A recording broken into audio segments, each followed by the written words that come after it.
ছেলে হয়ে makeup artist হবে না, মেকআপ আর্টিস্ট হওয়া যাবে না। খুব কষ্ট লেগেছিল যে হ্যালো এভরিওয়ান, চলে এসেছি আজকে একটা নতুন ভিডিও নিয়ে। তো তোমাদের প্রেম বহু দিন পর একটা লং ভিডিও নিয়ে তোমাদের কাছে আজকে চলে এসেছি।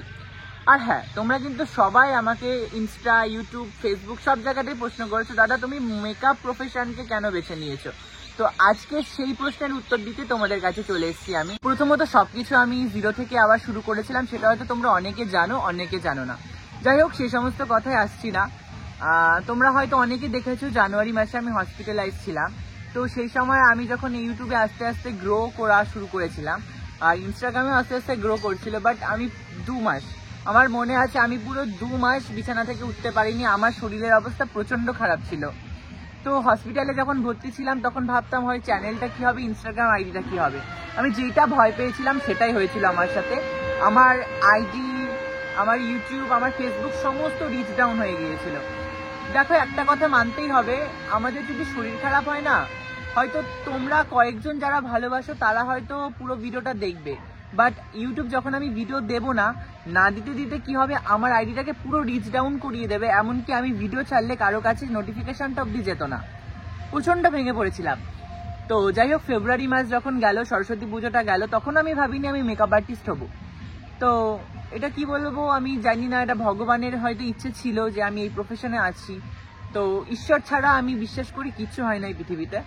তো আমি যখন 3rd সেমিস্টার দিই, আমি 3rd সেমিস্টার দিয়েছিলাম এই ইয়ারেই।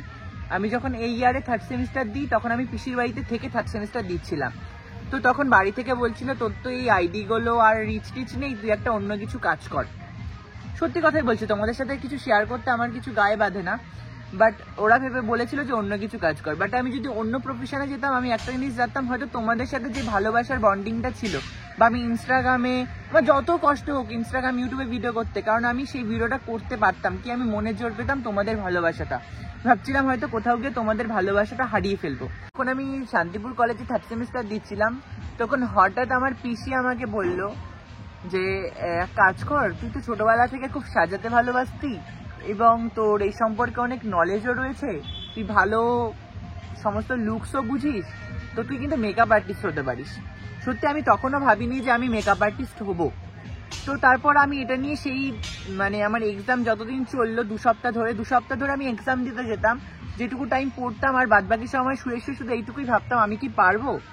তো যাই হোক, তারপর হঠাৎ করে জোর পাই, মনে অনেক জোর পেয়ে আমি শুরু করলাম যে না, আমি পারবো, আমাকে পারতে হবে। না পারবো বলে আমার লাইফে কিছু নেই। যখন জিরো থেকে ইউটিউব শুরু করেছিলাম, জিরো থেকে ইনস্টাগ্রাম শুরু করেছিলাম, তো আবার জিরো থেকে আবার শুরু করব।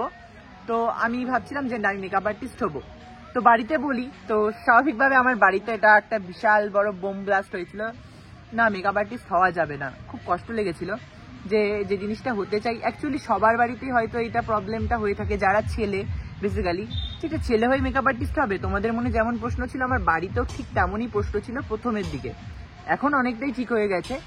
তো যাই হোক, আমি এক্সাম দিয়ে যখন আবার কলকাতা ব্যাক করি, তো বাড়িতে আমি ফার্স্ট মাকে বলি, মা এরকম হবো। বাড়িতে মাও রাজি নয়, বাবাও রাজি নয়, আমার ফ্যামিলিতে কেউ রাজি নয় যে একটা ছেলে মেকআপ আর্টিস্ট হতেই পারে না। ঠিক আছে, মেনে নিলাম যে ছেলে মেকআপ আর্টিস্ট হতে পারে না। তো আমার কাছে সেই অ্যামাউন্টটা ছিল না যে আমি একটা কিছু প্রোডাক্ট কিনে প্র্যাকটিস করব। সত্যি বলছি, ছিল না আমার কাছে সেই অ্যামাউন্টটা। আমার খুব কষ্ট হতো যে আমি কি করব। যাই হোক, তার কিছুদিন পরেই আমি দেখি আমার অ্যাকাউন্টে 12,000 টাকা। সত্যি বলতে আমি অবাক হয়ে গেছিলাম যে এই 12,000 টাকাটা কোথা থেকে আসলো। তো হঠাৎ করে মনে পড়লো যে আমার এক্সামের কিছুদিন আগে আমি স্কলারশিপের জন্য জমা দিয়েছিলাম। হয়তো একটু ভগবানের লাক ছিল বলেই আমি ওই স্কলারশিপটা পেয়ে গিয়েছিলাম। কিন্তু ওই স্কলারশিপটা পাওয়ার পরে আমি 2-3 জন বন্ধু বান্ধবকে SMS করি, তোরা পেয়েছিস নাকি? অনেকে বলে পাইনি। তো সবাই অবাক যে আমার কাছে স্কলারশিপ এসছে, সবার কাছে আসেনি। আমিও অবাক। তো যাই হোক, অবাক যাই হই, তারপরে ওরা পরে বলেছিল যে হ্যাঁ, এরকম 2-3 জনের হয়েছে যে স্কলারশিপ ঢুকিয়ে দিয়েছে, আর বাদ বাকি জনের 2 সপ্তাহ পর বাকিদের ঢুকিয়েছে। তো ওটা আবার গড গিফটেড। তো ওটা ওই 12,000 টাকা নিয়ে আমি ইউটিউব ঘেটে বের করি কোথায় সেরকম মেকআপের শপ রয়েছে যেখান থেকে আমি এই প্রোডাক্টগুলো পাবো, বা কোথা থেকে আমি মেকআপ সম্পর্কে আমার জিরো নলেজ, আমি কিচ্ছু নলেজ ছিল না। ইউটিউব দেখে একটু শিখলাম। শেখার পর আমি গেলাম কলকাতায় গিয়ে আমি সবকিছু কিনলাম। মানে 12,000 টাকার মধ্যে যতটুকু হয়, একজন মেকআপ আর্টিস্ট হতে গেলে প্রচুর অ্যামাউন্ট খরচা হয়, বাট 12,000 টাকার মধ্যে নিজের সাধ্য মতো যতটুকু হয় ততটুকু কিনে আমি প্র্যাকটিস করা শুরু করলাম। তো প্র্যাকটিস করা যখন শুরু করলাম তখনও বাড়ির থেকে রাগারাগি ঝামেলা চলছে।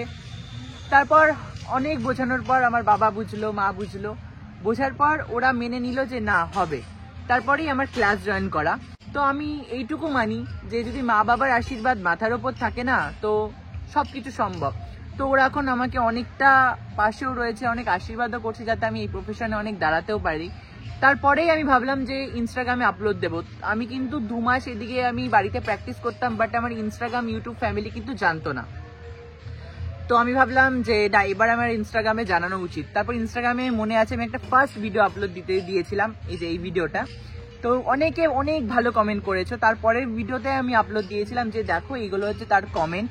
তো তোমরা অনেক ভালোবাসা দিয়েছো। তারপর আমি আর পেছনে ঘুরে তাকাইনি যে আমি মেকআপ আর্টিস্ট হলেও আমার ফ্যামিলি যারা ছিল ইনস্টাগ্রামে, ইভেন এখন যারা নতুন নতুন ফ্যামিলি হয়েছে তারা আমাকে অনেক ভালোবাসা দেবে।